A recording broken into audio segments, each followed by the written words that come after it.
नमस्कार, मी अदिती मोगरे. तुम्हा सर्वांचं राष्ट्रीय युवक विचार मंच यामध्ये स्वागत करते. आपला स्वातंत्र्य हा तर विषय आहेच आहे, पण ह्याच विषयाबरोबर अजून एखादा विषय घ्यावा असा आमचा विचार होता. म्हणून आजचा आपला विषय आहे हिंदुत्व आणि वीरशैवत्व ह्याचा एक अनुबंध. आणि हा विषय आपल्यासमोर मांडण्यासाठी आपल्याला एक वक्ता मिळालेले आहेत. त्यांचं नाव आहे श्यामाताई घोणसे. श्यामाताई ह्या आबासाहेब गरवारे महाविद्यालयाच्या मराठी विभागाच्या प्रमुख होत्या.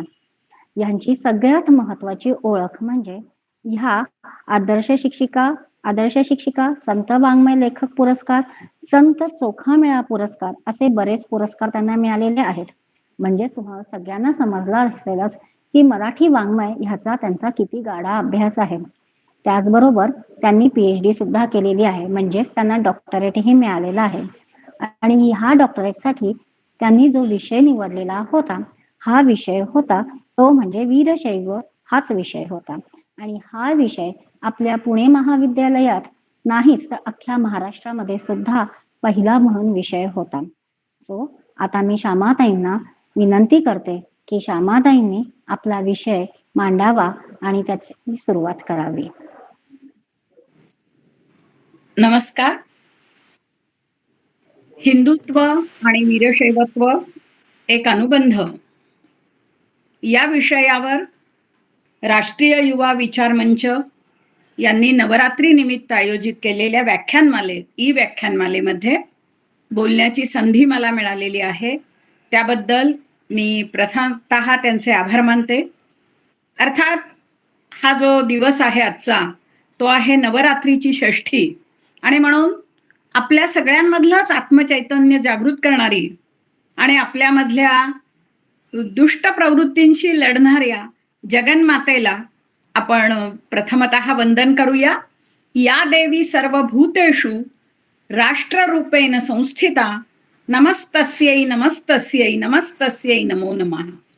या देवी सर्वभूतेषु चितारूपेण संस्थिता नमस्तस्यै नमस्तस्यै नमस्तस्यै नमो नमः.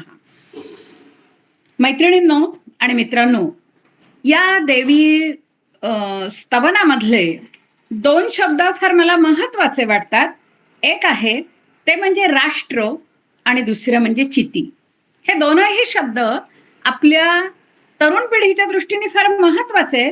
किंबहुना या 2 शब्दांच्या आधारेच मी थोडासा बऱ्याच लोकांना अनोळखी असणारा असा जो विषय आहे तो म्हणजे वीरशैव, किंवा ज्यांना बोलीभाषेमध्ये लिंगायत असं म्हणतात, त्यांचं आणि हिंदुत्वातलं जे नातं आहे, परस्पर संबंध आहे, तो आपण शोधणार आहोत.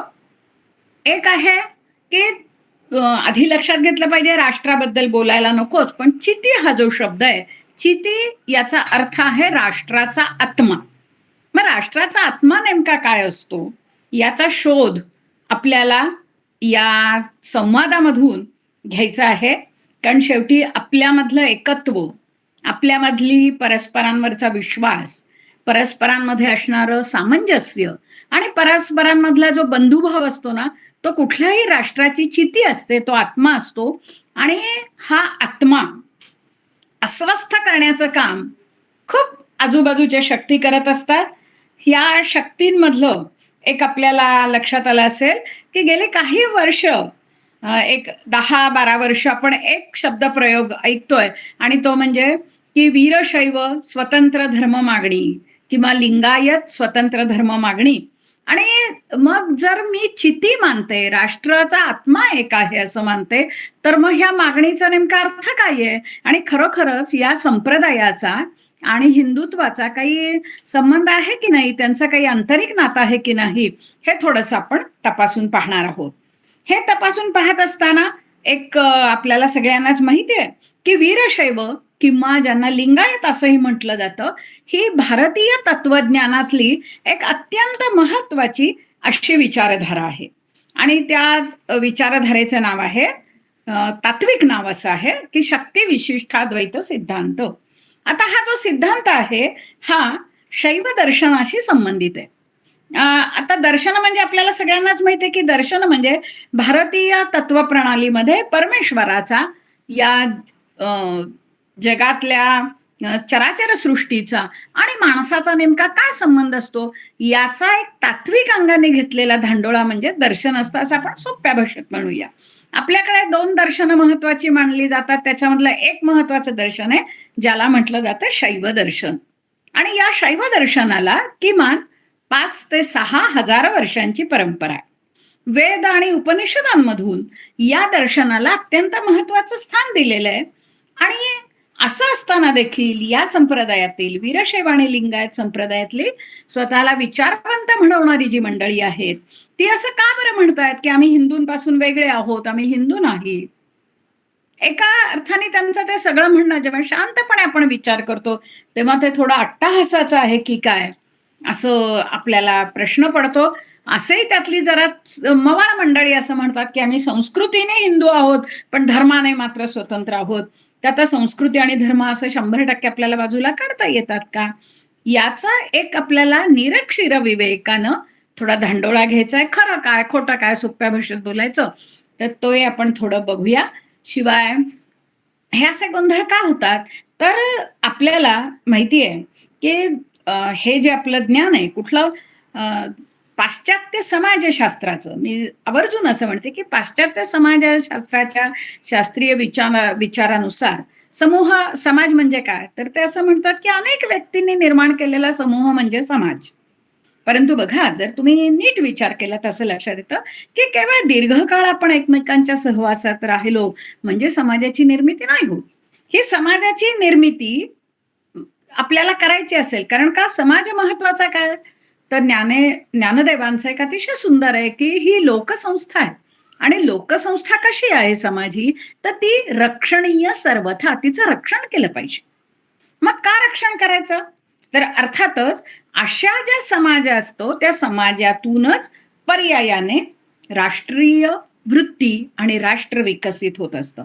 आणि म्हणून जेव्हा एखादं राष्ट्र बनायचं असेल केव्हा तुम्ही दीर्घकाळ एकत्र राहिला म्हणून समाज तयार होत नाही, तर त्या समाजाचं रूपांतर राष्ट्रामध्ये जर व्हायचं असेल तर त्यासाठी एक जीवन कार्य लागतं. तुमच्या मराठीत बोलायचं तर मिशन लागतं, एक विचार लागतो, एक आदर्श लागतो, एक संस्कृती लागते. आणि म्हणून आपल्याला प्रत्येक समाजाला ते मिशन जर गाठायचं असेल तर एक आत्मा असावा लागतो, त्याला चिती असावी लागते. आपल्याला माहिती आहे की जरा पाश्चात्यांच्या उदाहरणं दिली की आपल्याला छान वाटतं. मॅकडूल हा जो समाजशास्त्रज्ञ आहे तो असं म्हणतो की प्रत्येक समाजाला एक आंतरिक स्वभाव असतो. त्याचा शब्द असा आहे द अनेट नेचर ऑफ ग्रुप. आणि या आंतरिक स्वभावालाच पंडित दीनदयाळ उपाध्याय यांनी चिती हा शब्द वापरलेला आहे. मग भारताची चिती नेमकी काय आहे तर भारत आपण कितीही नाकारलं तरी भारत या राष्ट्राचा मूलाधार हिंदू धर्म आहे. आणि म्हणून ही भारतीय राज्यघटना सुद्धा हेच म्हणताना दिसते. वेगवेगळे संप्रदाय हे डॉक्टर बाबासाहेब आंबेडकरांनी हिंदू धर्मांतर्गत समाविष्ट केलेले आहेत. मग या हिंदू धर्माची या राष्ट्राची चिती काय आहे तर ती चिती आहे मानव कल्याण. आणि या मानव कल्याणाला पूरक अशा आचारसंहितेचा म्हणजेच धर्मतत्वांचा पुरस्कार करणं हे या राष्ट्राचं जीवित कार्य आहे. आणि त्यामुळे आपल्याला दिसतं असं की भारतामध्ये मुळामध्ये धर्म ही जी संकल्पना आहे ती केवळ रिलिजन सारखी नाहीये.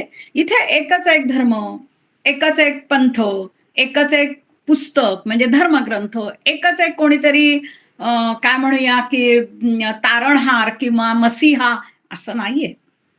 तर आपल्याला असं दिसेल की जेव्हा मी हिंदू धर्म हा शब्द प्रयोग करते तेव्हा काही शाश्वत जीवनमूल्य, त्याच्यामध्ये झालेले कालसापेक्ष युगानुबदल असे आपल्याला दिसतात. आणि यातूनच एक काय म्हणूया सर्वांना कवेत घेणारी, प्रत्येकाचा विचार करणारी अशा अनेक विचारधारा या हिंदुत्वाच्या परिप्रेक्ष्यामध्ये येतात. आणि हे जे त्यातूनच ज्याला सोप्या भाषेत आपण म्हणतो वेगवेगळे संप्रदाय, मग जसा वारकरी संप्रदाय असेल, समर्थ संप्रदाय असेल, महानुभाव संप्रदाय असेल, तसा वीरशैव संप्रदाय हा महत्वाचा संप्रदाय. आपल्या संप्रदायांचं आणखी एक वैशिष्ट्य असं आहे बघा की आपल्या या सगळ्या संप्रदायांनी लौकिक आणि अलौकिक जीवनाचा तोल सांभाळण्याचा प्रयत्न केला. या सगळ्याचा आता आपल्याला फार खोलात जायचं नाहीये पण मग जर मला एका शब्दामध्ये असं सांगा म्हटलं की नेमकी हिंदुत्वाची त्रिसूत्री काय आहे किंवा त्याचं नेमकं रहस्य कशात आहे, तर 3 गोष्टींमध्ये त्याचं रहस्य आहे. एक म्हणजे परिवर्तन, दुसरं म्हणजे परंपरा आणि तिसरं आहे सर्जनशीलता. परिवर्तन झाल्यामुळेच आपल्याला दिसेल की मूळची जी सनातन वैदिक धारा आहे त्याच्यापासून मग बौद्ध मतप्रणाली वेगळी झाली, जैन मतप्रणाली वेगळी झाली, आणि तरीही हे सगळे एकमेकांशी त्यांचा जो जीवन रस आहे, अंतरंग रस आहे, तो एकमेकांशी एकसारखा असलेला दिसतो. आणि मग हिंदू कोण नेमका? आपल्याला तर जेव्हा वीरशैव लिंगायत असं म्हणतात किंवा अशी अनेक मंडळी सध्या आम्ही हिंदू नाहीत असं म्हणत असतात, तर त्यावेळेला मग हिंदू कोणाला म्हणायचं? आपल्याला प्रश्न पडेल जे आपल्याला आपण हिंदू समजतो ते. आणि मला इथे आठवण होते हिंदू कोणाला म्हणावं, तर इथे मला आठवण होते स्वामी विवेकानंदांची. आपल्याला माहित आहे सर्वधर्म परिषदेमध्ये शिकागोला 19 सप्टेंबर 1983 स्वामीजींनी हिंदुत्व हा निबंध वाचलेला होता. 11 सप्टेंबर 1893 आपल्याला ते वाक्य माहिती आहे, इतिहास प्रसिद्ध किंवा जगाच्या इतिहासात कोरलं गेलेलं माझ्या अमेरिकन बंधू भगिनींनो. परंतु 19 म्हणजे 11 तारखेला स्वामीजींना पूर्ण आपले विचार मांडायची वेळ नाही मिळालेली, आईने वेळेला संधी दिलेली होती. परंतु 19 सप्टेंबर 1893 मात्र स्वामीजींनी विस्तारानं हिंदुत्व हा निबंध या परिषदेसमोर वाचला. आणि तो इतका इतका ज्याला आपण असं म्हणूया की जगाच्या इतिहासात परस्परांवर विश्वास ठेवणाऱ्या मानवी संस्कृतीमधला एका अर्थाने माइलस्टोन आहे. स्वामीजी तेव्हा असं म्हणाले होते की देश काल पलीकडे जाऊन किंवा पंथ उपपंथांच्या मर्यादे पलीकडे जाऊन ज्यावेळेला एखाद्या असंस्कृत व्यक्तीपासून ते प्रबुद्ध आत्म्यापर्यंत सर्वांच्या मनोभावना आपापल्या परीने परमध्येयाकडे वाटचाल करू शकतील असा विचार करणारी व्यक्ती म्हणजे हिंदू असते. बघा, देश काल परिस्थिती याच्या पलीकडे जाऊन, आणि हा जो इतका सुंदर समन्वय ज्याच्यामध्ये सामावलेला आहे की ज्याच्यामध्ये सर्व तऱ्हेच्या लोकांचा विचार केला जातो, वेगवेगळ्या वृत्ती प्रवृत्तींचा विचार केला जातो, असा सुंदर आणि व्यापक समन्वय ज्याच्यामध्ये सामावलेला आहे, असा विश्वधर्म म्हणजे हिंदुत्व. आणि त्या वेळेला काय झालं असेल, किती प्रतिक्रिया मिळाली, हा खरं म्हणजे चर्चेचा विषय नाही, परंतु एक प्रतिक्रिया मला इथं नोंदवावीशी वाटते. आणि या निबंधाला भगिनी निवेदितांनी जी उपमा दिलेली आहे की स्वामीजींचे हे सगळे विचार म्हणजे काय आहेत, मूर्तिमान हिंदुत्व आहे. आपल्याला ही व्याख्या किंवा स्वामीजींचे हे विचार ऐकत असताना शिवमहिम्न पटकन आठवत असेल की शिवमहिम्नामध्ये असं म्हटलेलं आहे की रुचिनाम वैचित्र्यात रुजू कुटील नाना पथजुषाम. ज्याप्रमाणे पावसाचं पाणी हे किंवा नद्यांचं पाणी हे अंतिमतः सागराला जाऊन मिळतं, त्याप्रमाणे हे शिवा विविध कृतीच्या, विविध वृत्तीच्या, विविध मनोभावांच्या लोकांनी विविध प्रकारे केलेली उपासना पद्धती, ती पूजा ही अंतिमतः तुझ्यापर्यंत पोहोचते. आता असं जर असेल तर मग वीरशैव किंवा लिंगायत की जे शिवाला महत्वाचं स्थान देतात, किंबहुना भगवान शिवाला ते परशिव असं म्हणतात, सगळे त्याच्याशी नाती ते जोडतात, सगळं तत्वज्ञान त्याच्यामध्ये सामावलंय असं म्हणतात, असा हा वीरशैव किंवा लिंगायत संप्रदाय हा वेगळा कसा असेल? हा पहिला प्रश्न. या अंतरंग नात्याचा घेताना आपण थोडा त्या प्रश्नाचा विचार केला पाहिजे की अंतरंग नातं का वाटतं, तर एकतर तो या भारतभूमीतला एक महत्वाचा शिवाला मानणारा संप्रदाय, हे एक. दुसरं असं आहे बघा की हा जो वीरशैव संप्रदाय हा शैव दर्शनाची एक महत्वाची शाखा आहे. आणि आपल्याला माहिती आहे की शैव दर्शनाची मूळ देवता कोणती आहे, तर भगवान शिव. आणि हा शिव कसा, तर अत्यंत व्यापक आहे. असं थोडक्यामध्ये सांगायचं तर वेगवेगळ्या अभ्यासकांनी, म्हणजे केवळ भारतीय नाही, केवळ महाराष्ट्रीयन नाही, अगदी परदेशातल्या लोकांनी सुद्धा, अभ्यासकांनी असं मांडलेलं आहे की भारताच्या नव्या सामाजिक राजकीय व्यवस्थेला, मानवाच्या आदर्श जीवन रचनेला वाव देणारे, थोडक्यात लोकशाहीला पूरक असणारे तत्वज्ञान म्हणजे शैव दर्शनातले तत्वज्ञान आहे. फक्त गरज काय आहे की गरज आहे ती या सगळ्या मांडणीचा योग्य अर्थ शोधण्याची आणि त्याच्यासाठी आधुनिक परिभाषा योजण्याची. आणि हे जर तुम्ही लक्षात घेतलं तर तुम्हाला सहज लक्षात येईल की भगवान शिव जो आहे शैव दर्शनाचा करता हा स्वातंत्र्यप्रेमी, इच्छा स्वातंत्र्य हे त्याचं ऐश्वर्य मानलं जातं. आणि साहजिकच जातीभेदाचा निषेध करणारी, माणसाला माणूस म्हणून सन्मान देणारी मांडणी करण्याचं कार्य वीरशैवांनी प्रामुख्यानं केलेलं आपल्याला दिसतं. आता आपल्या हिंदू धर्मातला सर्वात मोठा किंवा हिंदुत्वामधला मोठा अडसर कोणता होता तर जातीभेद, सामाजिक समरसतेचा अभाव. आणि म्हणून हे जे वीरशैवांचं किंवा लिंगायतांचं जे तत्वज्ञान आहे ना, हे या हिंदुत्वाला अधिक व्यापक करणार आहे. वीरशैवांचा जो एक महत्वाचा ग्रंथ आहे किंवा जे आगम आहेत, आपल्याला माहित आहे की आपल्याकडे असं मानलं जातं की ईश्वराच्या म्हणजे शिवाच्या मुखातून जे निर्माण झालं ते आगम आणि उच्छ्वासातून निर्माण झाले ते निगम. हे जे आगम आहेत हे 28 आगम आहेत आणि ते फार महत्वाचे मानले जातात. त्याच्या आधारे आपल्याला लोकशाहीवादी विचारांची एक स्वतंत्र मांडणी करता येते. या मांडणीमधला एक आगम आहे पारमेश्वर आगम. या पारमेश्वर आगमाच्या एका श्लोकामध्ये, श्लोक पहिला आणि 58वा त्यातला जो भाग आहे त्याच्यामध्ये असं म्हटलं होतं की ब्राह्मण हा क्षत्रिया वैश्य शूद्रा येवच अन्य जातया. ब्राह्मण असू दे, क्षत्रिय असू दे, वैश्य असू दे, शूद्र असू दे किंवा अन्य जातीचे असू, लिंग धारण मात्रेन शिव एवन संशय. त्यांनी लिंग धारणा केली, कारण वीरशैव गळ्यामध्ये इष्टलिंग धारण करतात. हे लिंग धारणा केल्यानंतर शिव एवन संशय ते साक्षात शिव होऊन जातात. आता बघा, जात तुमची कोणतीही असो, म्हणून वीरशैव संप्रदायाला अतिवर्णाश्रमी धर्म असंही म्हटलं जातं. कारण या संप्रदायामध्ये आता धर्मोधारयती प्रजा, समाजाला संघटित करणारे, आणि धर्म याचा इथे अर्थ आहे विचार प्रणाली. त्यामुळे कुठल्याही जातीचे असू दे, ब्राह्मण, क्षत्रिय, वैश्य, शूद्र किंवा अन्यही जातीची मंडळी असू दे, लिंग धारण केल्यानंतर, गळ्यामध्ये इष्टलिंग धारण केल्यानंतर ते साक्षात शिवत्वापर्यंत पोहोचतात.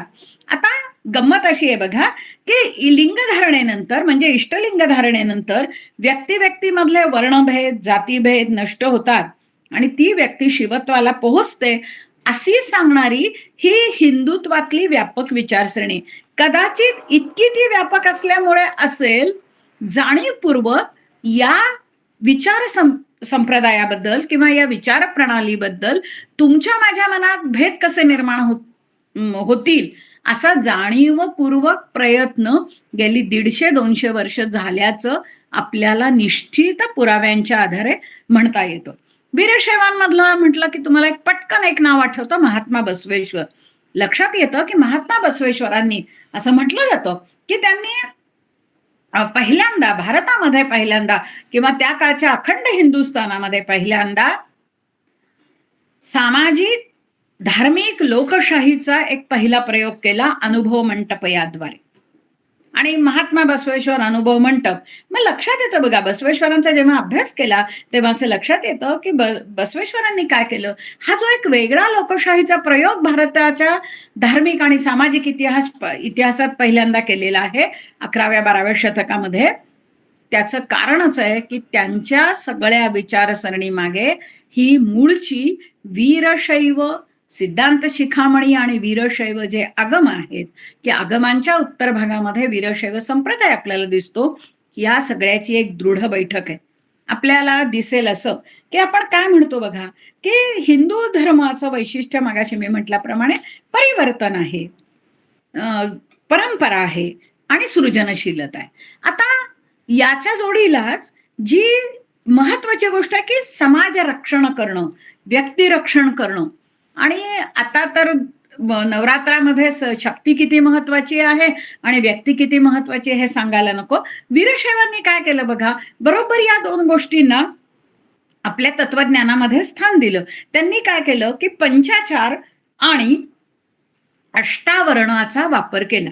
पंचाचार याचा साधा अर्थ आहे की मी जेव्हा माणूस म्हणून समाजामध्ये जगत असेल तेव्हा काय करावं लागतं, मला माझं स्वतःचं रक्षण करावं लागतं, काही आवरण घ्यावं लागतं, ज्याला आजच्या वर्षात बोलायचं तर वॅक्सिनेशन करावं लागतं.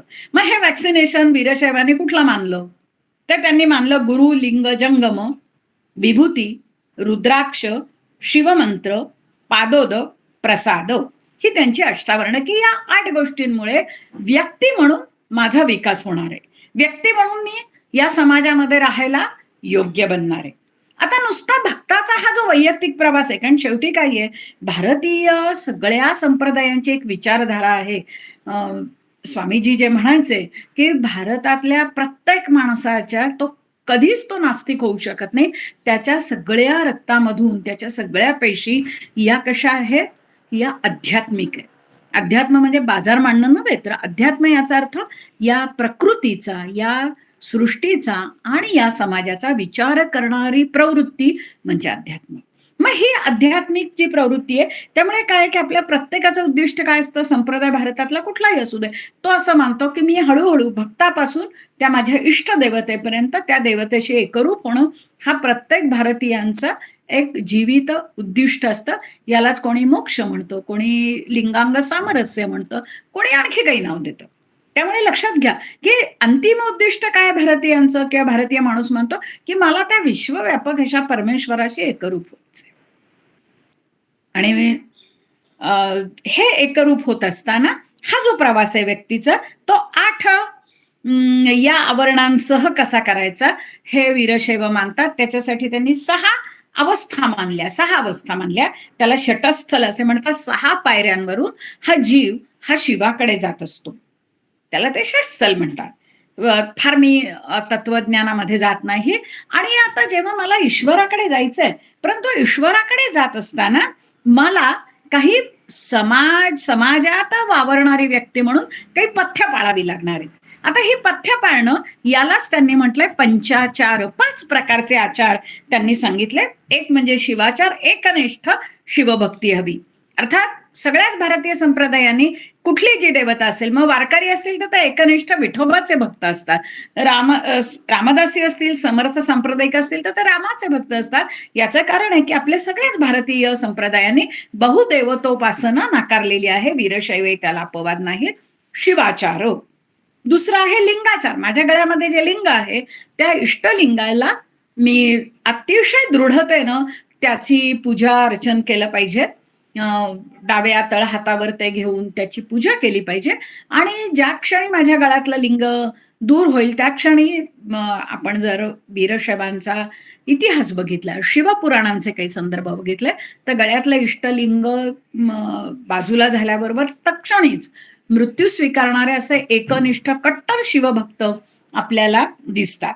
याला म्हणायचं लिंगाचार. सदाचार त्यांचं असं म्हणणंच आहे. आणि सदाचाराला सगळ्यांनीच म्हणले की सदाचार विना शंभू. तुम्हाला सदाचार जर नसेल तर तुम्ही कितीही आरास मांडली, पूजेचा किती देखावा केला तरी तुम्हाला शिव प्रसन्न होणार नाही. म्हणून तो सदाचार आहे.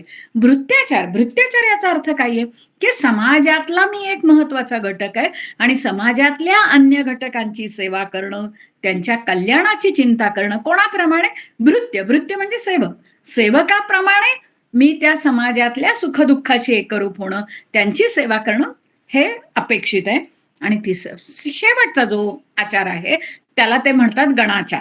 आता बघा, हा जो गणाचार आहे ना, हा गणाचार वीरशैवांचं किंवा लिंगायतांचं हिंदुत्वाशी असणारं नातं दृढ करणार आहे. गणाचारामध्ये काय आहे की गणाचारामध्ये असं मानलं जातं की तुम्ही ज्या वेळेला गळ्यामध्ये जरी इष्टलिंग धारण करत असताल तरी देखील पार्थिव पूजा मानू नये किंवा पार्थिव पूजा करण्याचा अट्टहास करू नये असं वीरशैव मानतात. आता असं का मानतात तर तुम्ही जर पाहिलं असेल तर सगळा आपला जो इतिहास आहे इस्लामी आक्रमणानंतरचा तो आठवून बघा की पहिलं इस्लामी आक्रमण असं आहे की जे इथल्या सुजनतेला, इथल्या मधल्या समरसतेला, इथल्या समन्वयशील वृत्तीला आव्हान देणार आहे.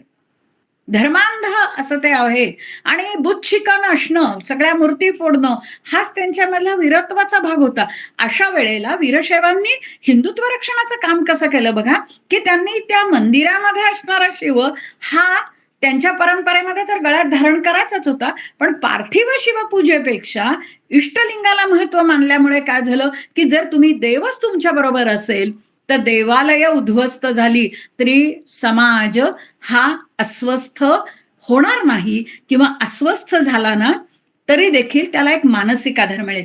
पण एवढं सांगून नाही थांबले वीरशैव. वीरशैवांनी काय केलं की जर तुमच्या या पार्थिव शिवमंदिरांना जर कोणी त्रास देत असेल, ज्या ज्या हिंदूंच्या श्रद्धास्थानांना त्रास देत असेल, अशा वेळेला त्या त्रासाचं निराकरण करण्यासाठी, त्या अन्यायाचा प्रतिकार करण्यासाठी प्रसंगी हातामध्ये शस्त्र देखील धारण करावं हे सांगणारा हा गणाचार आहे.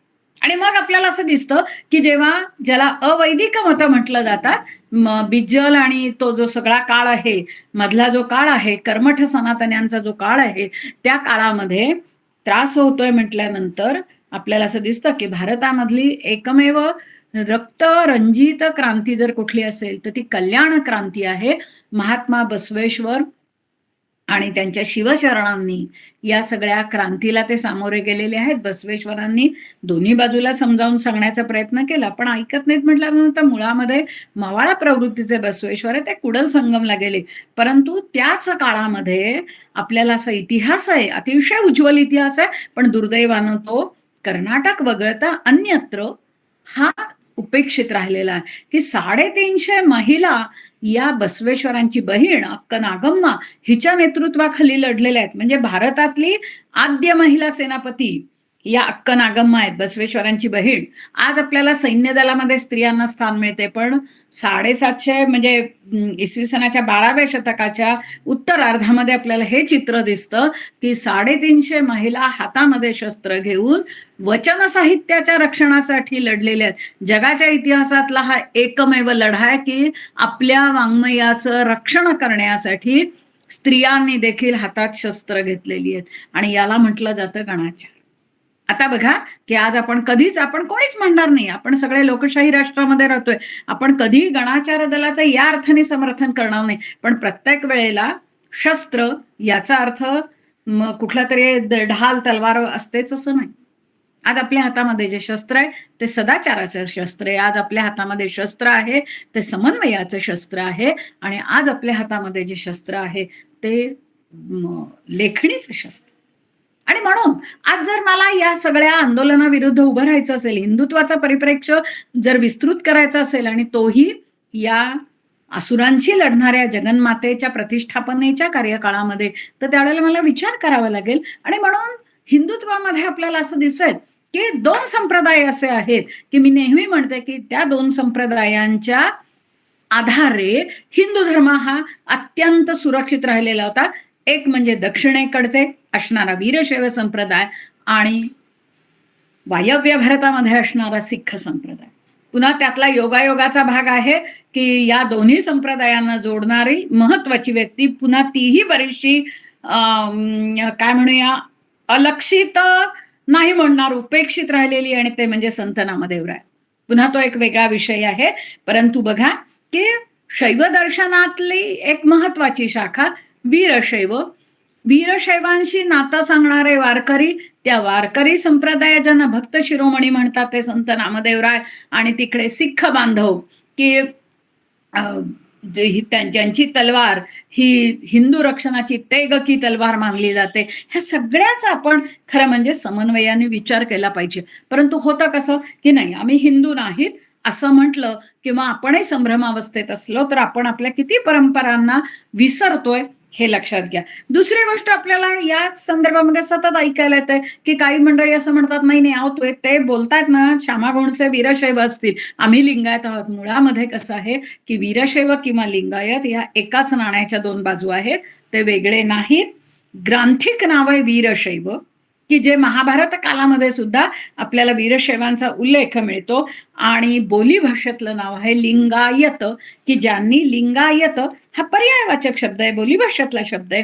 लिंग आयतीही यस्य सहा लिंगायुत, की जो आयती म्हणजे उत्तरकाल, की लिंग दीक्षा घेतल्यानंतर ज्याचं पुढील जीवन लिंगपूजा लिंगधारणा यामध्ये व्यतीत होणार आहे, आणि लिंग हाच ज्याचा प्राण आहे तो लिंगायत. त्यामुळे आता आपल्याला हे लक्षात येईल की स्वतंत्र धर्म मागणी मग ती जी वीरशैव धर्म म्हणून असेल किंवा लिंगायत धर्म म्हणून असेल तर ती दोन्ही चुकीची आहे. की कारण मुळामध्ये हिंदुत्वाच्या परिप्रेक्षात येणारे हे धर्म आहेत. आणि म्हणून आपल्याला असं दिसेल की सगळ्या भारतीय भाषांमध्ये आणि अगदी महात्मा बसवेश्वरांच्या आणि त्यांच्या सगळ्या शिवशरणांच्या वचनांमध्ये तुम्हाला वीरशैव हाच शब्द येतो, लिंगायत हा शब्द आलेला दिसत नाही. या पुन्हा तुम्हाला गंमत अशी दिसेल बघा की आपल्याकडे म्हणजे एकूण हिंदू सगळ्या रचनेमध्ये हिंदुत्वाच्या रक्षणासाठी आद्य शंकराचार्य सिद्ध झाले, 4 ठिकाणी धर्मपीठ स्थापन केली. गंमत म्हणजे त्याच्याही अगोदर वीरशैवांमध्ये पंचाचार्य पीठ निर्माण झाली.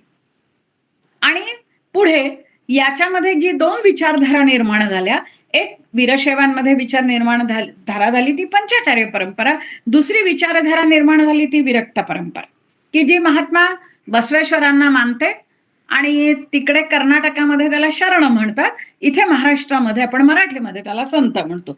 आता मुळामध्ये तत्वज्ञानामध्ये मूलभूत काहीच फरक नाही. म्हणून तुम्हाला असं दिसेल की वीरशैव उर्फ लिंगायत संप्रदायाचा विस्तार हा अगदी नेपाळपर्यंत झालेला दिसतो. नेपाळमध्ये सुद्धा तुम्हाला जंगमवाडी मठ आपल्याला स्थित असलेला दिसतो.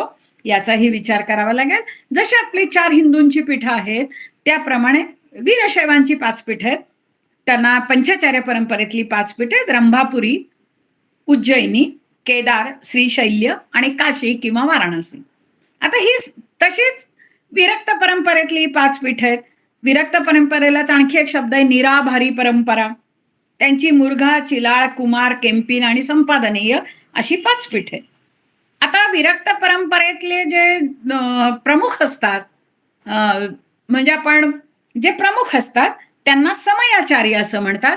आता गंमत अशी आहे बघा की समयाचार्य हा शब्द बरोबर बसवेश्वरांच्याही अगोदर इसवी सनाच्या 5व्या-6व्या शतकात विशेष प्रभावी झालेल्या नायनमार परंपरेतले, कारण तमिळनाडूमध्ये जी 2 परंपरा निर्माण झाल्या, वैष्णवांची परंपरा ही आळवार आणि नायनमारांची परंपरा म्हणजे शिवाला मानणाऱ्या म्हणजे शैवांची परंपरा ही नायनमार. 12 आळवार आहेत म्हणजे 12 वैष्णव संत आहेत आणि 63 नायनमार म्हणजे शिवसंत. आता या 63 संतांचा उल्लेख हा आपल्याला सगळीकडे आदराने केलेला दिसतो. बसवेश्वर आणि त्यांचे भाचे चन्न बसवेश्वर हे देखील त्यांचा उल्लेख करतात. म्हणजे याचा अर्थ काय झाला? याचा अर्थ असा झाला की विरक्त पीठ असू देत, पंचाचार्य पीठ असू देत, हिंदू धर्मांतर्गत येणारी ही पीठ आहे. मात्र कसं होतं बघा की आपला बुद्धिभेद करण्यासाठी हे अतिशय लपवलं जातंय, हे सांगितलं जात नाही. आणि म्हणून पहिले जे बसवेश्वरांनी जी विरक्त पीठाची स्थापना केली किंवा निराभारी पीठाची स्थापना केली ना, त्याच्या ते अनुभव मंटपाचे पहिले अध्यक्ष हे अल्लम प्रभूंना मानलं जातं. आणि अल्लम प्रभू हे पहिले अल्लम प्रभू किंवा त्यांनाच प्रभुदेव असं म्हटलं जातं. आणि ते नटवर किंवा नर्तक जमातीतले होते.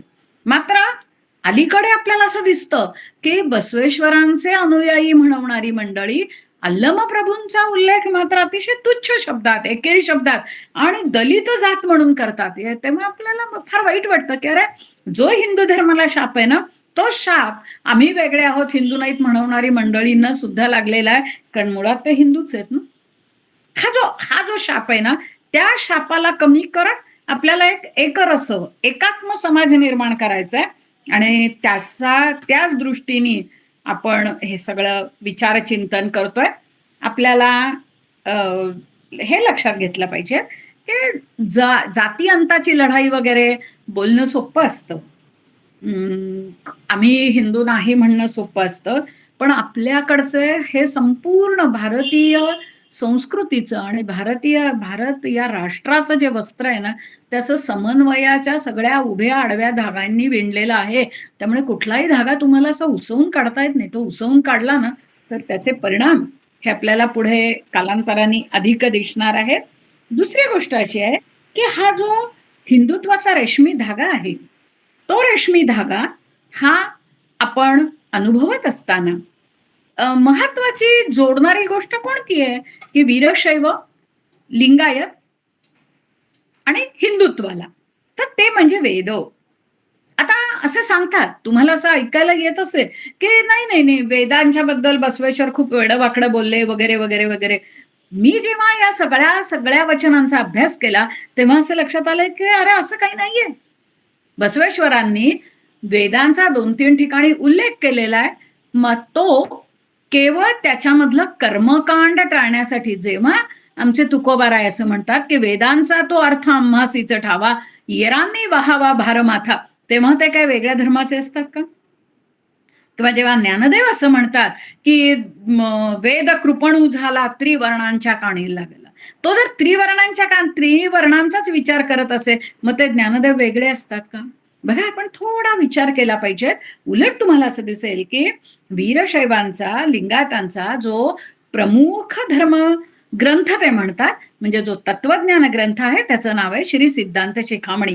त्या श्री सिद्धांत शिखामणीमध्ये एक जो त्याची निर्मितीच मुळी अशी झालेली आहे की वेदमार्ग विरोधेन विशिष्टाचार सिद्धये असन्मार्ग निरासाय प्रमोदाय विवेकिनाम. सोप्या भाषेत सांगायचं तर वेदमार्गाला बाधा न आणता शिवाचाराच्या सिद्धीसाठी आणि विद्वान परंतु विवेकी लोकांच्या आनंदासाठी या सिद्धांताची निर्मिती झालेली आहे.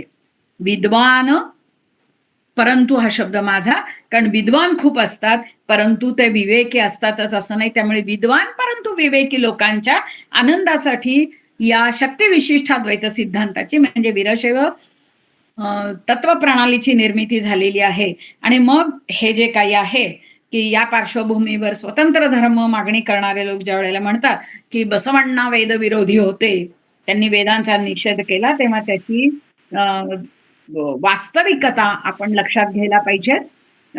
आपल्याला असं दिसेल की महात्मा बसवेश्वरांनी जसं हे मी तुम्हाला पंचाचार्य परंपरेतलं सांगितलं त्याप्रमाणे महात्मा बसवेश्वरांनी देखील भारतीय वेद आणि उपनिषदांची पूर्व परंपरा मान्य केलेली आहे. त्यांचं एक कन्नड वचन असे, वेदागम मंगळू हेळिदे हागे नडवेदू. म्हणजे याच्यामध्ये असं आहे की वेदागमाच्या आज्ञेप्रमाणे वर्तन आपलं असलं पाहिजे, आणि हाच विचार त्यांनी सगळीकडे सांगितलेला आहे. एवढंच नाही तर हिंदू आणि वीरशैव हे एकच आहेत हे सांगणारा, कारण आपण आता शेवटी आधुनिक काळात भारतीय राज्यघटना मानणाऱ्या काळात आहोत. तर एका निकालाचा मी तुम्हाला आवर्जून उल्लेख करते. 1924 मध्ये परळी इथं एक वाद झालेला होता की परळी मधल्या त्या वैजीनाथाची पूजा कोणी करायची, ज्योतिर्लिंगाची पूजा कोणी करायची. आणि त्यावेळेला निजाम स्टेट मधल्या हायकोर्टानं निकाल दिलेला होता की वीरशैव हे यांना वेदाध्ययन करण्याचा आणि पूजापाठ करण्याचा अधिकार आहे. आता तो अधिकार जर आपण मान्य करत असू तर आपण हे वेगळे पण नाकारता येत नाही. तुम्हाला मी अशी असंख्य उदाहरणं देईल की महात्मा बसवेश्वर आणि त्यांचे अनुयायी, म्हणजे ज्यांना शिवशरण असं म्हटलं जातं आणि स्त्रियांना शिवशरणी म्हटल्या जातात, यांच्या वचनांमध्ये, वचन हा कन्नड काव्य प्रकार आहे, तर या वचनांमध्ये आपल्याला वेद आणि श्रुतींचे म्हणजेच उपनिषदांचे अनेक उल्लेख येतात. किंबहुना आपल्याला आपल्या मतांच्या पुष्ट्यर्थ त्यांनी त्या शिवशरणांनी वेदश्रुतींची साक्ष काढणारी अनेक वचनं दिलेली आहेत. वचन सिद्धांत सार नावाचं एक संपादन आहे. गंमत म्हणजे हे संपादन बसव परिषदेने, की जी प्रामुख्यानं स्वतंत्र धर्म मागणीसाठी कार्यरत असणारी प्रकाशन संस्था, या प्रकाशन संस्थेनं प्रकाशित केलेल्या ग्रंथामध्ये अशी तुम्हाला शेकडो उदाहरणं वेदश्रुतींचा आधार या शिवशरणांनी घेतल्याची दिलेली आहे. वेळेचं थोडं भान ठेवून मी ती आता उदाहरणं सांगत नाही. त्यामुळे एक आपल्याला असं दिसेल बघा की बसवेश्वरांनी आणि त्यांच्या शिवशरणांनी वेद आणि उपनिषदांचा कायम सन्मान केलेला आहे. किंबहुना ते पुन्हा पुन्हा असं सांगतात की समस्त वेदांचा अर्थ जाणल्यानंतर शेवटी प्राणही हिंसा करावी म्हणून वेदांच्या शेवटी कुठं सांगितलंय? नाही सांगितलं. 6 शास्त्रांचा अभ्यास केल्यानंतर आपलंच म्हणणं खरं करत दुसऱ्यांना पराजित करावं असं एखादं तरी वाक्य आहे का? नाही, समन्वयाचं वाक्य आहे. आणि 18 पुराणं वाचल्यानंतर असं लिहिलंय का कुठे की सर्व प्राण्यांचा संहार करावा? आणि त्यामुळे नाही ना. तसं जर नसेल तर वेद आणि उपनिषदांचा अभ्यास करणारे आहे बंधूंनो, सगळ्यांचा विचार तुम्ही सहानुभूतीने करा, मानव कल्याणाच्या दृष्टीने करा, समरस भावनेने करा. हेच सांगितलेलं आहे या वचन सिद्धांत सारामधलं. हे 497वं वचन आहे. असं मला तुम्हाला खूप सांगता येण्यासारखं आहे. असेच प्रश्न कदाचित त्या काळातही निर्माण झाले असतील. या वीरशैवांनी अनेक प्रयोग केले बरं का बांधव मित्रमैत्रिणींनो. त्यातला एक प्रयोग असा होता की उरुलिंगा पेद्दी नावाचे तथाकथित दलित समाजातले एक शिवभक्त होते. त्यांना नांदेड जवळच्या कंधार मठाचे त्यांनी मठप्रमुख केलं. आणि या उरुलिंग पेद्दींनी हरिजन गिरिजनांना शिवदीक्षा देऊन वीरशैव संप्रदायात सामावून घेतलं. आणि त्यांना हे जग जे आहे ते शिवव्याप्त आहे, शिव सोडून दुसरं काही नाही असा प्रश्न विचारल्यानंतर त्यांनी असं म्हटलंय की होय, अथर्ववेदानी काय सांगितलंय? शिव उमा पितरो. आपले माता पिता कोण आहेत? शिव आणि उमा पार्वती आहेत. पितृदेवो भवती पितरो मत्स्यमही. आणि त्यामुळे आपल्या सगळ्यांचाच आधी पिता कोण असेल तर तो शिव आणि पार्वती आहे हे सांगतात.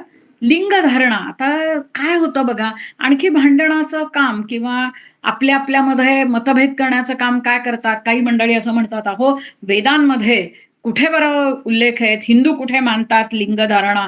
कारण वीरशैव संप्रदायाचं मुख्य जे काय म्हणूया प्रतीक आहे किंवा मुख्य ओळख आहे ती आहे लिंग धरणं.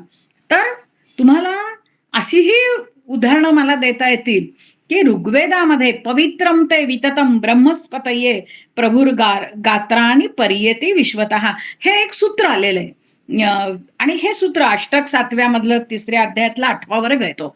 तर त्याच्यामध्ये त्या सूत्रावर नंदिकेश्वर शिवाचार्य यांनी लिंगधारण चंद्रिका नावाची एक विस्तृत स्वतंत्र टीका लिहिलेली आहे.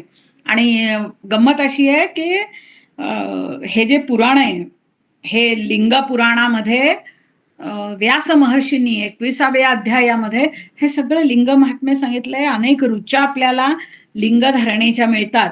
त्यामुळे आपल्याला असं म्हणता येत नाही. तर त्या आत्ता जी मी तुम्हाला रुचा सांगितली त्यातलं एक आहे ना, अयम माता अयम पिता अयम जीवा तुर कामतः.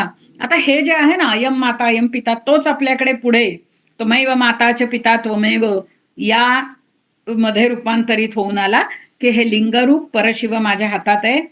ते माझं मातेप्रमाणे लालन करतं, पित्याप्रमाणे रक्षण करतं. आणि मग ती त्वमेव माताच पिता त्वमेव बंधुश्च सखा त्वमेव ही प्रार्थना त्याचा पुढचा हे आहे. आणि त्याचंच कन्नड रूपांतर महात्मा बसवेश्वरांच्या वचनांमध्ये दिसतं. तंदे निनू, ताई निनू, बंधू निनू, बळग निनू. तूच माझा सगळं सर्वस्व आहे, गोत गणगोत आहे अशा अर्थाने सांगितले. त्यामुळे बसवेश्वरांच्या आणि शिवशरणांच्या याच्यामध्ये अनेक वचनं येतात. महाराष्ट्राच्या संदर्भात तर बोलायलाच नको. महाराष्ट्रातले ज्यांना भक्त शिरोमणी असं म्हटलं जातं, संत एकनाथांचे जे समकालीन आहेत ते आहेत मन्मथ माऊली. यांची संजीवन समाधी ही तुम्हाला बीड तालुक्यातल्या कपिलधारला दिसेल. यांनी परमरहस्य नावाचा ग्रंथ लिहिलेला आहे. तो मुळामध्ये सगळं या सिद्धांत शिखामणीचा आणि या सगळ्या वेदांशी संबंधित असणाऱ्या वीरशैव आचाराचं निर्देश करणार आहे. त्यामुळे मराठी वीरशैवांच्या वाङ्मयातून तुम्हाला वेद उपनिषदांचे अनेक उल्लेख येतात. शांतलिंग नावाचे त्यांचे एक आचार्य होऊन गेले, म्हणजे शिखर शिंगणापूरची त्यांची गादी सांगितली जाते किंवा तिथे त्यांचा मठ आहे. तर ते असं म्हणतात, शांतबोध नावाचा त्यांचा ग्रंथ आहे, ते असं सांगतात की तया परमात्म्या वाचून दुसरे नाही त्रिभुवनी ऐसे श्रुती आपुले वचनी बाह्य उभारुनी गरजेती. त्या परमात्म्याशिवाय काही नाही हे श्रुती उपनिषदही सांगतात. किंवा किती आमचा संप्रदाय जुना आहे.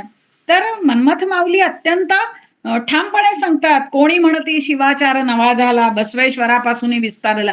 हा पण एक वाद आहे की बसवेश्वर हे स्वतंत्र धर्म संस्थापक आहे, त्याच्याबद्दल थोडं मी बोलते. पण ते असं म्हणतात, जहीचा शिव तहीचा शिवाचार नवा झाला म्हणती ते पामर. खूप दीर्घकालीन परंपरा या संप्रदायाला आहे. आणि त्यामुळे महात्मा बसवेश्वर हे स्वतंत्र धर्म वाले जसं समजतात तसे ते स्वतंत्र धर्म संस्थापक नाहीत. हे पुन्हा पुन्हा मांडणं आवश्यक आहे. आणि याच्या संदर्भामध्ये एक अतिशय महत्वाचं नाव आहे की ज्यांच्यामुळे आपल्याला बसवेश्वरांची वचनं कळाली, ते म्हणजे डॉक्टर फगू हळकट्टी.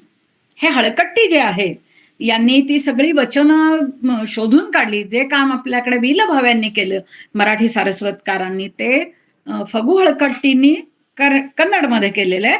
आणि त्यांनी असं म्हटलंय की महात्मा बसवेश्वर हे स्वतंत्र धर्म संस्थापक नाहीत, कारण बसवेश्वरांपूर्वीही वीरशैव संप्रदाय धर्म अस्तित्वात होता आणि वीरशैव अनुयायांनी त्याचा अद्य पुरातन या नावाने उल्लेख केलेला आहे.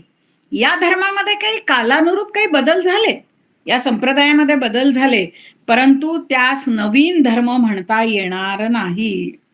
पूर्वी तो राष्ट्रीय धर्म होता. आज वीरशैव वेगळे, ते आमचे नाहीत, लिंगायत स्वतंत्र धर्म आहे असं जे सांगणं आहे म्हणजे त्याच्या राष्ट्रीय स्वरूपास नष्ट करणं आहे. आणि त्याच वेळेला आणखी एक नाव आहे ते म्हणजे डॉक्टर संगमेश सवदत्ती मठ. हे कर्नाटकातले खूप मोठे विचारवंत आहेत. तर अलीकडे काय झालंय बघा की आम्ही हिंदू नाही म्हणत असताना आणि टोकाच्या हिंदू द्वेषातून आपल्या महाराष्ट्रामध्ये या सीमावर्ती भागातल्या एका मठामध्ये मठाधीश म्हणून एका मुस्लिम व्यक्तीची नेमणूक केली गेली आणि त्याच्यावर खूप प्रतिक्रिया उमटल्या. आणि तेव्हा सवदत्ती मठांनी बसवेश्वरांच्या सगळ्या वचन साहित्याचा आधार घेऊन असं म्हटलंय की अलिंगी, की ज्यांनी लिंग धारण केलेलं नाही, अन्य धर्मीय मांसभक्षकांना तत्कालीन शरणांनी धर्मप्रचारक म्हणून स्वीकारलेलं नाही. आज जे चाललेलं आहे की नाही मुस्लिम सुद्धा आमचे आहेत, ते आमच्या मठावर बसू शकतात वगैरे, आणि हे सगळ्या आंदोलनाला एक जे वेगळी काही बामसेफी किनार वगैरे आलेली आहे, तो जो शहरी नक्षलवाद आहे तसाच हा एका अर्थाने धार्मिक नक्षलवाद आहे. आणि त्यावेळेला मंदिरं स्थावर मठ निर्माण केलेले नाहीत बसवेश्वरांनी. आणि त्यामुळे केवळ नाव बदलल्यानं धर्म आणि धर्माची प्रमुख लक्षणं बदलत नाहीत आणि तो वेगळा धर्म होत नाही. आता हे असं आपण म्हणतोय का? मुद्दामून ही उदाहरणं मी तुम्हाला अशी दिली की फगू हळकट्टी हे या सगळ्या आंदोलक आमचे ते विचाराग्रणी आहेत असं म्हणतात, पण काय वास्तव आहे ते बघा. आणि त्या असंच ज्यांना स्वतंत्र धर्म मागणी करणारी मंडळी ज्यांना म्हणतात की आम्ही त्यांना मानतो, त्या आमच्या डॉक्टर जयदेवीताई लिगाडे या कन्नड आणि मराठी साहित्याच्या खूप चांगल्या अभ्यासक होत्या. आणि त्यांनी शून्य संपादनाचं संपादन केले, म्हणजे शिवशरणांच्या वचनांचं संपादन केलेलं आहे. त्यांचं वाक्य फार महत्वाचं आहे. आता या वाक्याकडे पण मी जे वाक्य तुम्हाला सांगते ना, ते वाक्य नेहमी दुर्लक्षित राहतं किंवा त्याचा उल्लेखही केला जात नाही. त्यांनी असं म्हटलेलं होतं की इसवी सनाच्या 12व्या शतकात तत्कालीन समाजाची, आणि कंसामध्ये त्या म्हणतात विशेषतः हिंदूंचीच विचारधारा आणि जीवनक्रम तेजोहीन आणि शिथिल बनला होता. उत्तरेकडे सतत होणाऱ्या परकीय आक्रमणांचे भय होते. अशा पार्श्वभूमीवर हिंदू समाज एकसंध आणि एकजिन्सी बनविण्याची नितांत आवश्यकता होती. याकरिता नव्या विचार प्रणालीची, आचारसंहितेची गरज होती. हे महान कार्य महात्मा बसवेश्वरांनी साधलं. शून्य संपादनाच्या 464 पृष्ठावर हे वाक्य. आता बघा, जर पण आता हे असं म्हटलं तर म्हणतील नाही हे काहीतरी चुकीचं छापलं गेलंय, पण भारतीय संस्कृती मंडळांनी हे महाराष्ट्राच्या भारतीय संस्कृती मंडळांनी हे छापलेलं आहे. त्यामुळे आपण हे सगळं लक्षात घ्यायला पाहिजे. तुम्हाला असं दिसेल की आपल्याकडे हिंदू धर्माचं एक वैशिष्ट्य आहे. कुठलं वैशिष्ट्य आहे? तर आपण असं मानतो की अवतार कल्पना, यदा यदा ही धर्मस्य ग्लानिर्भवति भारतो, हे आपण मानतो. आता हे जे मानणं आहे ना, हे केवळ आपल्या पुरतं आहे का? नाही. तुम्हाला असं दिसेल की वीरशैवांनी सुद्धा नेमकं असंच म्हटलंय की ते असं म्हणतात की ज्या ज्या वेळेला धर्माला ग्लानी येते त्या त्या वेळेला शिवगण भगवान शिवांच्या आज्ञेनुसार या पृथ्वीवर अवतीर्ण होतात. स्कंद पुराणामध्ये त्याचा उल्लेख आहे. ईशोपनिषदामध्ये त्याचा उल्लेख आहे. यदा यदा हि धर्मस्य ग्लानिर्भवति भूतले तदा तदावतारोहम गणेशस्य महितले. की या धर्मग्लानीच्या वेळेला शिवगण, गणेश म्हणजे शिवगण, हे अवतीर्ण होतात. आणि असे अवतीर्ण होणाऱ्या शिवगणांमध्ये हे पंचाचार्य, 5 पीठांचे जे प्रमुख आहेत ना, रेणुकाचार्य, दारुकाचार्य, घंटाकर्ण, धेनुकर्ण आणि विश्वकर्ण, यांचा उल्लेख करता येतो. आता हा जर उल्लेख असेल तर आपल्याला विचार करायला पाहिजे की अवतार कल्पना मानतात. बरं, ते नुसते अवतार कल्पना मानतात का? तर नाही. महात्मा बसवेश्वर सुद्धा स्वतः असं म्हणतात की म्हणजे वीरशैव आणि लिंगायत श्रद्धा अशी आहे की महात्मा बसवेश्वर हे भगवान शिवाच्या जो गण आहे नंदिकेश्वर, त्याचे अवतार आहेत. आणि त्यामुळे वचन साहित्यामध्ये पण ही श्रद्धा दिसते की मग ते असं म्हणतात की कृतयुगात तू कोण होता? स्कंद गणेश्वर होता. त्रेतायुगामध्ये लोहित गणेश्वर होता. द्वापार युगात तू वृषभ गणेश्वर होता. आणि कलियुगामध्ये तू बसव गणेश्वर होऊन आलेला आहे. बसवेश्वर सुद्धा स्वतःला आपण जन्मोजन्मी आपला आणि शंकराचा गाढ संबंध आहे असं पुन्हा पुन्हा मांडत असतात. आता हे सगळं बघितल्यानंतर, आणि ते नुसतं मांडतात असं नाही, ते शिवाला सांगतात की अरे जेव्हापासून तू आहेस ना, जहीचा शिव तहीचा शिवाचार्य, तू जेव्हापासून आहेस ना तेव्हापासून मी तुझा सेवक आहे. तू ज्या वेळेला काही बाणाच्या दारी काही करत होतास, रक्षक बनला होतास, तेव्हापासून मी तुझ्याबरोबर होतो. चोळ राजाच्या वेळेला बरोबर होतो. आणि त्यामुळे ज्या शिवपुराणामध्ये ज्या वेगवेगळ्या शिवलीला येतात, आपल्याला महाराष्ट्रामध्ये त्या फारसं शिवपुराण प्रचलित नाहीये, पण शिवपुराणामध्ये इतक्या इतक्या छान छान कथा आहेत बघा, की ज्या वीरशैव मराठी संत कवी आहेत लक्ष्मण महाराज यांनी मराठीत आणल्यात आणि मराठीचं एक कथा वाङ्मय दालन समृद्ध केलेलं आहे. तर ही सगळी रूपं हिंदू परंपरेमध्ये जी जी शिवाची एक छान रूप आहेत की नाही, पार्वतीचा तो वल्लभ आहे म्हणजे पती आहे, भक्ताच्या हाकेला ओ देणारा असा तो भक्तवत्सल आहे, ती सगळी रूपं आपल्याला इथं येतात. एक तर मला आठवत आहे की आपण सगळ्यांना माहिती आहे की शिवमहिम्न पुष्पदंताचं, त्या पुष्पदंताच्या शिवमहिम्नचा अतिशय सुंदर कन्नड अनुवाद ह्यांनी बसवेश्वरांनी केलेला आहे. आणि त्याचा मराठी अनुवाद या बसववचन साहित्यामध्ये केलाय की पदाघाते, कसं शंकर हा चिडलेला आहे आणि आता तो तांडव नृत्य करतोय, त्याची सुंदर रचना आहे.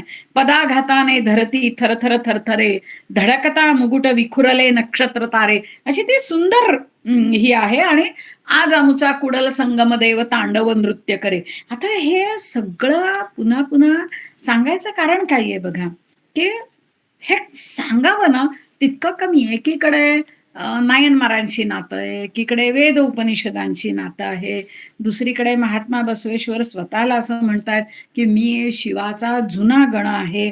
आणि असं असताना सुद्धा आज आपल्याला जे काय म्हणूया की वीरशैव आणि हिंदुत्व यांच्यामधले अनुबंध, त्यांचं नातं सांगायची वेळ यावी ना, याच्या इतकं दुर्दैव नाही. ते दुर्दैव दोन्ही बाजूनी आहे. एकीकडे हे दुर्दैव की स्वतःची काय जो तवा तापवायचा आणि त्याच्यावर स्वतःची पोळी भाजणारी जी मंडळी आहेत, काही स्वार्थासाठी ते आपल्यामध्ये भेद करतायत. हिंदुत्व शबलित करणं, हिंदुत्वामध्ये भेद निर्माण करणं, मनभेद निर्माण करणं, मतभेद निर्माण करणं, हे त्यांचं काम आहे. पण दुसरीकडे त्याला आपणही तितकेच जबाबदार आहोत. आपण इतके आत्ममग्न आहोत. आपण माझी डिग्री, माझा व्यवसाय, माझं जे काही आजूबाजूला वर्तुळ आहे ना, त्याच्या पलीकडे आपण बघत नाही. खरं जर आपण असं बघत गेलो ना, तर मला खूप वेळेला वाटतं एक थोडाफार भारतातल्या विविध संप्रदायांचा अभ्यास मी थोडाफार केलेला आहे. तो केल्यानंतर मला असं वाटतं की खरं म्हणजे या लोकांची हिंमत होते त्याचं कारणच आहे की आपण स्वतःला अज्ञानामध्ये सुख मानतो. आज आम्ही कसे आधुनिक विचारसरणीचे आहोत. आमच्याकडे कसं देवाला नमस्कार केला जात नाही, आमच्याकडे कसं आमच्या मुलांना काहीच माहिती नाही, आमच्याकडे फक्त आम्हाला मात्र बायबलमधल्या कथा पाठ आहेत, आणखी कुराणातल्या कथा पाठ आहेत. आम्ही कसं आहे आधुनिक विचारसरणीचे आहोत. ह्याच्यासाठी आपण शिकलेल्या लोकांमध्ये एक चढाओढ चाललेली. मला नेहमी वाटतं बघा, जेव्हा विद्वान म्हणवणारी बुद्धिमान माणसं जेव्हा आत्ममग्न बनतात आणि सज्जन मंडळी भेकड बनतात ना, त्यावेळेला अशा तऱ्हेचे वाद निर्माण होतात. अशा तऱ्हेचे स्वतंत्र धर्माच्या मागण्या होतात आणि या मागण्या निर्माण व्हायला आपण आहोत, की खरं तर वीरशैव संप्रदाय म्हणजे भारतामध्ये सर्वात जास्त वीरशैव लिंगायत सांप्रदायिक मंडळी ही कर्नाटकात आहे आणि त्याच्या खालोखाल महाराष्ट्रात आहेत. पण आपल्याला ते माहितीच नसतं. याचं कारण काय आहे? याचं कारण कदाचित असं आहे बघा, हिंदूंमध्ये आणि वीरशैवांमध्ये वेगळेपण कुठे एकत्वच आहे, वेगळेपण नेमकं कुठे आहे? ते वेगळेपण असं आहे की वीरशैवांनी वेद मार्गाला बाधा नाही आणली, वेद मार्गाचा पुरस्कार केला, परंतु त्यांनी वेदांची जी वेदू कृपणू झाला त्रिवर्गांच्या काणी लागला ही जी ज्ञानदेवांची खंत होती ना, ती खंत ज्ञानदेवांच्या अगोदर किमान 1,000-1,500 वर्ष वीरशैव संप्रदायाने ओळखलेली होती. आणि म्हणून वेदांमधल्या त्रिवर्णांनाच जवळ घेण्याची जी वृत्ती आहे त्याचा आणि कर्मकांडांचा आणि जातीयतेचा निषेध वीरशैवांनी केला. कदाचित आपल्याला जात कुरवळायला आवडते, जात माहिती जात असं आपण मोठ्या अभिमानाने सांगतो, माझी जात कशी श्रेष्ठ आहे, ही आपली वृत्ती असल्यामुळे असेल की वीरशैवांबद्दल आपण फारसं जाणूनच घेतलं नाही. कारण का तर ते जात मानत नाही. अर्थात पुन्हा आपल्याच हिंदूंमधले जे दोष आहेत ना, ते दोष सगळ्या संप्रदायांमध्ये पुढे जात न मानणाऱ्या बसवेश्वरांच्या अनुयायांमध्येच पुढे जातीनिष्ठ उल्लेख व्हायला लागले, त्याच्यातही जाती निर्माण झाल्या. आणि म्हणून एक जे सिद्धांत शिखामणीचं म्हणणं होतं की शिवभक्ती समावेश क्वच जाती परिकल्पना इंधनेश्वग्नी दग्धेचू कोवा भेद हा प्रकीर्तिते, की एकदा का शिवभक्ती रूपी अग्नीमध्ये तुमचं सगळे जातीभेद जर नष्ट होत असतील तर जातीभेद उरणार कुठे? त्यामुळे मला असं वाटतं बघा की वीरशैवांनी काय केलं तर त्यांनी म्हणजे वेदांनी ज्यांना दूर ठेवलं अशा शूद्र आणि स्त्रिया यांना ज्ञान मार्गामध्ये घेतलेले. त्यामुळे गंमत तुम्हाला अशी वाटेल, हे कुठल्याही आपल्या अन्य हिंदू धर्मग्रंथांमध्ये दिसत नाही, परंतु हिंदूंमधला जो सुधारणावादी संप्रदाय आहे त्या वीरशैव संप्रदायातल्या ग्रंथांमध्ये मात्र आपल्याला दिसतं की या ग्रंथांची सुरुवात आपल्या एरवीप्रमाणे गुरु शिष्य संवादाने नाही होत, शिवपार्वती संवादाने होते. मी तुम्हाला सांगते की वीरशैवांचे मराठीमधले किमान एक 60 ग्रंथ अभ्यासले, एक साधारणतः 7,000-7,500 अभंगवाणी अभ्यासली, कन्नडमधले ग्रंथ अभ्यासले. पण याच्यामध्ये संपूर्ण या अभ्यासामध्ये मला स्त्रीबद्दल स्त्रीचा अनुदार असा उल्लेख करणारी फक्त एक ओळ सापडली. आणि ती ओळ कुठली होती की तो संत असं म्हणतोय की शिव शिव म्हणजे मी तुला म्हणायला सांगतो तरी देखील धांगडीच्या मुखे शिवनाम नाहीये. धांगडी म्हणजे काय ही वाईट बाई आहे, हिच्या तोंडामध्ये शिवनाव येत नाही. मजा म्हणजे बघा की आपण ज्यांना खूप स्त्री सुधारणावादी असे संप्रदाय समजतो की नाही, तिथे सुद्धा स्त्रीला खूप कमी स्थान दिले, स्त्रीबद्दल अनुदार उद्गार काढलेले दिसतात. पण वीरशैव असं मानतात की नाही, स्त्री ही अध्यात्म मार्गातली धोंड नाहीच, किंबहुना तिच्याशिवाय अध्यात्म मार्गाचा प्रवास पूर्णच होणार नाही. म्हणून तर त्यांच्या संप्रदायाचं नाव शक्ती विशिष्टाद्वैत सिद्धांत आहे ना. त्यांनी असं मानलंय की शक्ती शिवाय म्हणजे स्त्री शिवाय शिव म्हणजे पुरुष हा शव आहे, प्रेतवत आहे. त्यामुळे खरं तर लोकशाही मार्गामध्ये स्त्रीला समान अधिकार मिळाले पाहिजे. 50% आकाश आमचंही आहे असं जेव्हा आपण आजच्या स्त्रिया म्हणतो तेव्हा ते 50% आकाश, तो अवकाश खुला करणारा हा संप्रदाय आहे. आणि त्यामुळे इथे आपल्याला असं दिसतं, कितीतरी तुम्हाला मी संस्कृत वचनं सांगेल, कन्नड वचनं सांगेल की असं अगदी परखडपणे म्हटलंय नेलबोंदे होल्लगिरी. म्हणजे काय तर जी जमीन आहे ना ती महारवाड्याची जमीन काय किंवा शिवालयाची जमीन काय ती एकच असते ना. तो कडकपणे बसवेश्वर म्हणतात की शौचालय न्यायचं पाणी आणि पिण्याचं पाणी एकच असतं ना शेवटी. मग माणसाचा कुल आणि जात जर एक असेल तर तिथे कोणीही भेदाभेद करू नये. आणि ही प्रत्यक्ष आणण्यासाठी ही सगळी एक रचना या मंडळींनी केली. त्यामुळे तुम्हाला दिसेल असं की जी वीरशैवांची पंचपीठ आहेत ना त्यातल्या एका पीठाचा मी उल्लेख करते, ते म्हणजे केदारपीठ. केदारपीठ माहितीये तुम्हाला? केदारपीठ जेव्हा 4 महिने बंद असतं तेव्हा ते पुन्हा ते शिवमंदिर उघडून तिथे काही पुन्हा प्रतिष्ठापना करण्याचा मान हा वीरशैव धर्माचार्यांना किंवा ज्यांना जगद्गुरू म्हणतात या जगद्गुरूंना असतो. आणि गंमत अशी आहे की हे एकमेव भारतातलं त्या काळातलं सर्वात श्रीमंत पीठ होतं की ज्या पीठाचे सगळे शिष्य हे उत्तर भारत आणि तिकडचे सगळे म्हणजे राजे रजवाडे होते. आणि त्यामुळे त्यांनी जे काही अशी काही काही सूत्र लिहिली त्याला लंबन सूत्र वगैरे म्हणतात. सांगायचं हे जे पीठ आहे केदारपीठ त्यात ते इतकं प्रसिद्ध आहे महाभारत काळात तर इतकं प्रसिद्ध होतं की श्रीकृष्णाचा जो नातू आहे आणि त्याची जी पत्नी आहे म्हणजे श्रीकृष्णाची जी नातसून आहे उषा किंवा उखा आपल्याला माहिती आहे बाणासुराची मुलगी ती उषा ही या केदारपीठाची शिष्या होती. आणि तिने आपल्या गुरूंच्या बद्दल कृतज्ञता व्यक्त करण्यासाठी या पीठाला हजारो एकर जमीन दान दिली. त्यातली काही एकर जमीन आता सध्या शिल्लक आहे. आणि मग तुमच्या हातामध्ये सत्ता असली तरी तुम्ही विद्येच्या ठिकाणी विद्वानांच्या ठिकाणी नम्र कसं असलं पाहिजे हे सांगणारं हे पीठ आहे. अशी तुम्हाला मला खूप उदाहरणं सांगता येतील. सांगायचं एवढंच आहे. हे बरंच तुमच्याकडे इतका तुम्ही अभ्यास केला तुम्ही तर महाराष्ट्रातल्या पहिला ह्या विषयात पीएचडी घेतली, पुण्यात तुम्ही पहिली पीएचडी घेतली, तुम्हाला एवढं सगळं वाङ्मय मिळालं कसं? म्हणजे खरंच खूप कौतुकास्पद आहे तुमचं. म्हणजे एवढा अभ्यास करणं एवढं हे करणं खूपच सुंदर आहे. पण आपल्याकडे थोडं वेळेचं बंधन आहे. आपल्याला सगळ्यांनी सांगितलं होतं 45 मिनिटापर्यंतच आपल्याला हा प्रोग्राम करायचा आहे. सो आम्हाला क्षमा करा आपल्याला इथे जरा थांबावं लागत आहे. आपण परत ह्या विषयावरती फक्त हाच विषय घेऊन परत येऊया आणि नक्कीच जे पुढचे पीएचडी आणि हे सगळे करणारे आहेत त्यांना नक्कीच आपण तुम्हाला सगळ्यांना सांगू की हा विषय खूप अभ्यास करणार आहे. आणि नेहमी सोशल मीडियावरती आपण हे लिंगायत लोक म्हणतात आम्हाला आमचा वेगळा धर्म पाहिजे, उगीच काय तर दंगली करा, बंद पाडा, काही ना काही उद्योग करत असतात. पण शेवटी त्यांच्याकडे ह्या गोष्टीचा अभ्यास नाहीये. म्हणजे दंगली करणं हे सगळ्यात सोपी गोष्ट. चला उठा सकाळी निघा. पण जर त्यांनी अभ्यास केला, वाङ्मयाचा अभ्यास केला, ऍटलिस्ट आपले पूर्वज कोण होते ह्याचा अभ्यास केला तर नक्कीच त्यांना त्यांचं स्वतःच्या दंगलीचं म्हणा किंवा वेगळा धर्म हवाय ही जी मागणी आहे याचं नक्कीच सगळ्यांना उत्तर मिळेल आणि मिळावं अशी मी आशा पण करते आणि हे करते. आता आपण इथे थांबूया. नमस्कार. परत आपण ताईंना पुढच्या याच्यासाठी बोलवूया. नमस्कार. धन्यवाद.